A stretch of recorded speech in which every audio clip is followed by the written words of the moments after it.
Hello, River, Helen, Sabrina breathed, her cold air against my ear. I turned, and her hands were on my back. Firm, purposeful. I staggered, my hips crying out, and the world reeled. Cold water enveloped me. Michael, my child, was on the deck, feet away. His face was expressionless. No horror, no shock, but a slight smile that bellowed truth. No accident. The water pulled at me, dragging me away from the shining white boat that, hours before, had held out hope for peace. Struggling to remain above the surface, one thought pierced the fear. My own daughter wants me dead. Let me go back to that Tuesday morning, when betrayal started chiseling me out of being. I'm Helen Marshall, 66, widow, mother of one. My husband, Thomas, died 2 years ago, leaving our logistics empire, built from nothing, to me alone. Not his siblings, not the board, me. Sole owner of $2.7 billion. Since then, I've balanced grief, recovery, and the desperate hope Michael still wanted me as his mother, not just his bank. When he called that morning, personally, not through his secretary, my heart lifted. He hadn't called directly in months. His tone was soft, boyish. Mom, we should celebrate your hip surgery recovery. You, me, Sabrina. A family excursion on the boat. I should have been attuned to the threat, sensed the falsity creeping in underfoot. But solitude blinds. Following weeks of physical rehabilitation, I wished to think he cared. I put on the navy dress Thomas admired, the one he insisted lightened my eyes, and hailed a cab to the Trenton dockyard. The 40-foot boat gleamed in the sunlight, a lavish display of spent wealth. Michael's hug was performative. Sabrina's deckside smile was sharp as broken glass. The Delaware River sparkled. Calm. Inviting. I didn't see the danger circling beneath. My own family, waiting for my guard to drop. The river was merciless. Cold stole my breath. My soaked dress dragged me down. Panic clawed. This is how it ends. Drowned like a mistake. But I've never gone quietly. I kicked my heels, struggled to the surface, gasped air, and watched the boat move away. Sabrina talked on her phone, her voice distant across the water. Michael did not glance back. Not once. The treachery hurt more than the cold. I struggled to scream, but my voice broke, dissipated into the river's vastness. The current strengthened, my arms tugging against soaked fabric and the force of their purpose. I came close to giving up. Then salvation. A battered fishing trawler topped the curve. A bulbous man in his 60s leaned over the railing, eyes squinting, then opening wide. Hang on, lady. Tyler grabbed the rope. 2 thick arms, one his, one a gangling teenager's with the same jaw angle, tugged me aboard. I stumbled, spewing river water, shaking, teeth clattering. Holy hell, the man grunted, enwrapping me in a wool blanket that reeked of salt and smoke. You attempting suicide? I shook my head, gasping. No. My family. They tried to kill me. He examined me, gray eyes calculating, not judging. The boy, Tyler, was horrified but inquisitive. I'm Frank Doyle, the man growled. This is my grandson. We're out fishing for stripers, but appears we caught something else. I clutched at his arm. Please, don't say anything to anyone you found me. Not yet. His brow creased. That's a hell of a question to ask, lady. You in trouble? Not trouble, I said, shivering. A war. If they realize I'm alive, they'll finish it. He didn't say anything, then nodded. Sometimes the right thing ain't the law. Fine, we'll claim we saw driftwood. But you'd better tell me everything. I wrapped the blanket closer around me, focusing my mind past the chill. They believe I'm dead, I whispered. I'll make them believe it until I blow them away. 4 days passed, and I stood in the shadow of an oak tree at Greenwood Cemetery, face hidden behind a borrowed black veil, attending my own funeral. The silver casket shone, polished, exorbitantly priced, empty. A display for the living. Chairs lined rows of mourners, some sincere, some attending for show. Michael and Sabrina took center stage, perfect in black, grieving children to a fault. Michael's eyes shone for sympathy. Sabrina used a silk handkerchief to wipe away the tears from her cheeks. To the rest, they were loss personified. To me, actors on a stage constructed out of my presumed death. I clenched my cheeks so hard I could taste iron. Reporters loitered, cameras flashing.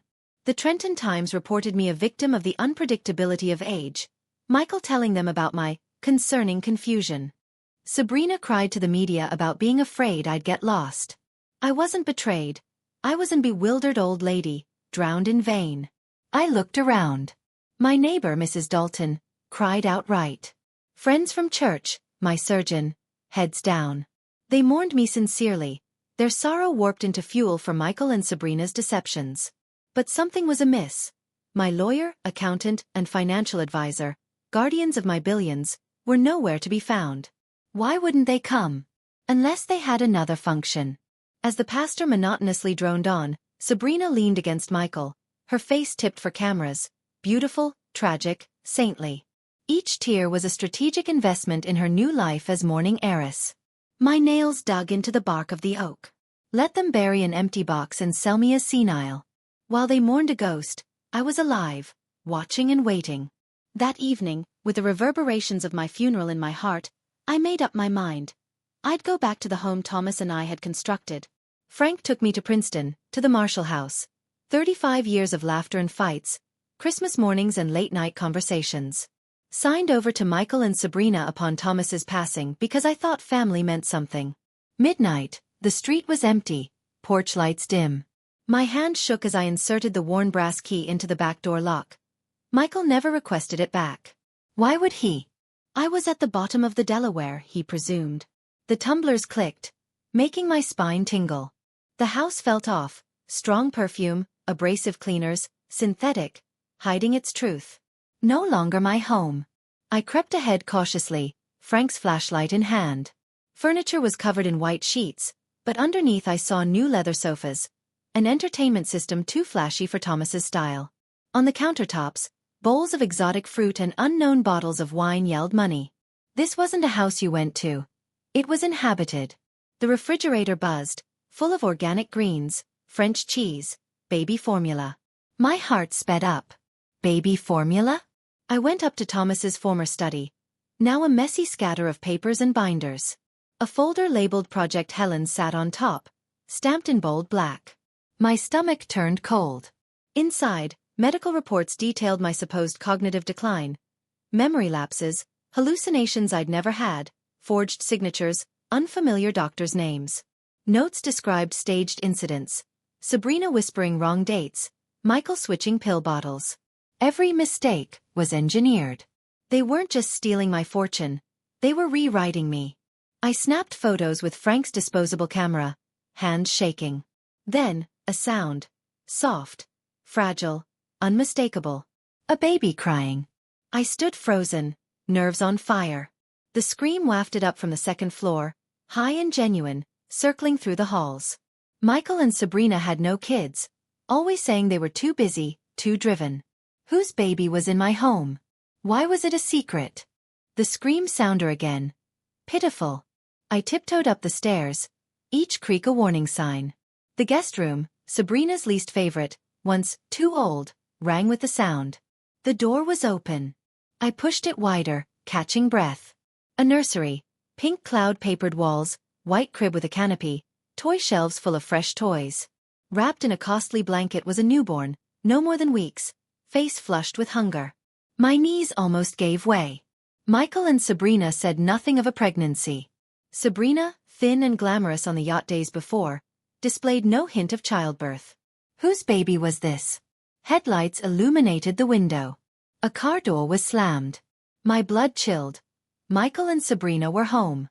I ran downstairs, camera clutched, skittering out the back door into the garden as their voices filtered through the front. I didn't hesitate until I arrived at Frank's truck.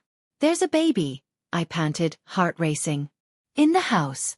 Newborn. Not theirs." Frank's eyebrows leapt up. "What? They're keeping a child. I don't know whose." The engine growled as he drove off, face set. "That's not greed, Helen. That's worse." He was right. I had questions. The following morning, Frank brought me to meet Laura Kane, a woman in her 40s with a detective's patience and a private investigator's keen eyes. I explained everything. The river, the funeral, the nursery.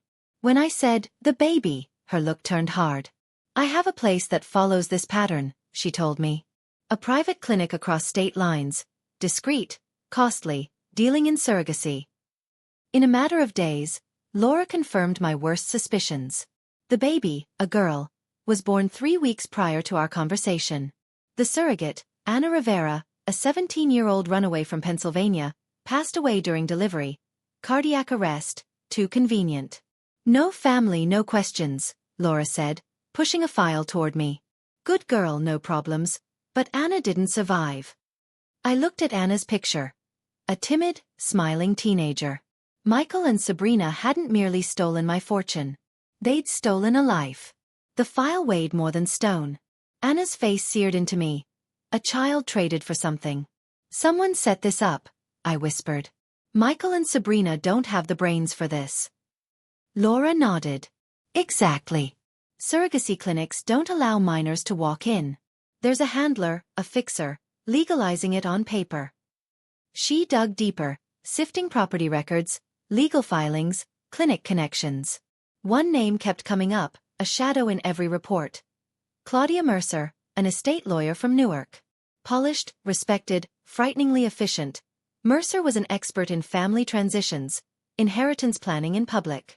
Beneath, Laura found a darker pattern.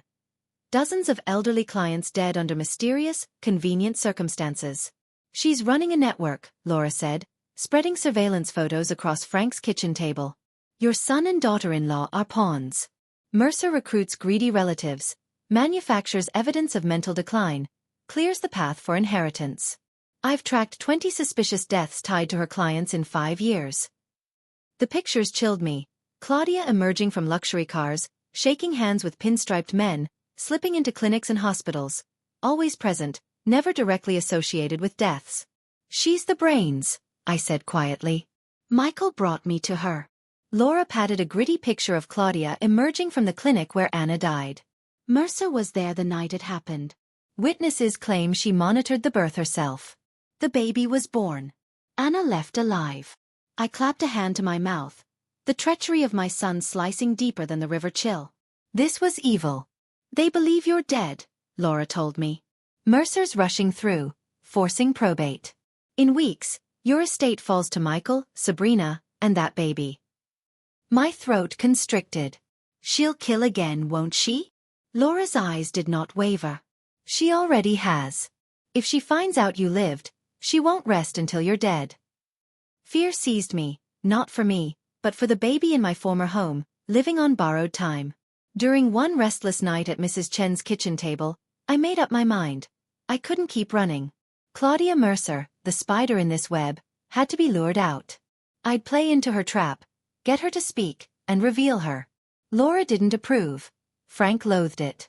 But there was no other recourse. Mercer was too cautious, too shielded. She'd speak if she believed I was weak, shattered. The strategy was straightforward, chilling, crazy. Face Michael and Sabrina in my childhood home, with Mercer to complete the job. Laura's secret tapes would record everything. Frank and federal agents, tipped quietly, would be in quiet waiting. As darkness fell, I entered the Princeton house, my heart racing, and sat in Thomas's worn armchair, where he'd read his morning newspaper. I wanted them to lay eyes on me there before everyone else. The door opened at 7 o'clock. Michael was frozen, keys jingling on the floor, face pale. Hello, darling, I said calmly, voice level with shuddering bones. Did you miss me? Sabrina screamed in the air, raw and shrill. She seemed about to pass out. Michael stood shaking, gazing at a ghost that would not remain buried. Then Claudia Mercer stepped in, natty suit impeccable, eyes cold, calculating. Well, she replied, her tone as cold as glass. The woman who won't die. She dropped a leather portfolio on the coffee table, looking at me like an annoyance. This is foolish, Mrs. Marshall. Extremely foolish. I put my hands together. Is it? Or is it foolish for you to confess what you've done? She smiled thinly. Think you've got me cornered? I offer a service. Families such as yours crave freedom from burdens. I do it neat, tidy, legal. Invited estate acceleration. The elderly pass quietly. The young inherit early. Everyone benefits. Venom in disguise for reason. Michael swallowed hard. Sabrina clutched his arm. I leaned forward, speaking low. You've killed dozens. Tonight, the world listens to you admit it. Red blinking microphones showed in the dark. Windows shattered as agents poured in. Boots cracked against hardwood. Shouts rang out. Handcuffs snapped. Chaos erupted. A storm of justice I'd waited for since Sabrina's push into the river. Mercer bolted for the kitchen, heels skidding. She made it 6 feet before 3 agents pinned her, her portfolio scattering like broken wings. Michael and Sabrina sat paralyzed on the sofa, masks stripped, faces pale, hands trembling. Claudia Mercer, an agent barked. You're under arrest for conspiracy to commit murder, racketeering, wire fraud, and elder abuse. Her lips curled. Silent. Agents turned to Michael and Sabrina, reading their rights. Michael's eyes met mine. Desperate. Mom, he whispered, voice cracking. I didn't mean for it to go this far. But it had. The legal storm lasted months. Mercer was convicted on all counts. Life without parole. Her network unraveled. Doctors, lawyers, a probate judge fell. Michael and Sabrina accepted plea bargains. 25 and 20 years, without the riches they'd pursued. The real triumph wasn't in the courthouse. In a small family courtroom, I sought custody of Ana Rivera's child. With her in my arms, dark eyes regarding me with silent faith, I said to the judge, her name will be Samuel Rivera Marshall. Rivera for her mother who died. Marshall for the family who'll love her, not exploit her. The gavel came down. Custody awarded. 5 years have passed since Samuel is a laughing, questioning boy. He knows that his birth mother was a courageous girl who wanted him alive. He understands Michael and Sabrina were thieves, not kin, blinded by greed. He understands love is a choice, not a bloodline. At night, when I tuck him in tight, I remember the river cold, the hands of betrayal pulling me under. And then I see Samuel, safe, smiling, and I know why I lived. Family isn't people who have your name. It's those who choose you, protect you, stand with you when the current gets high. That's the only inheritance that matters.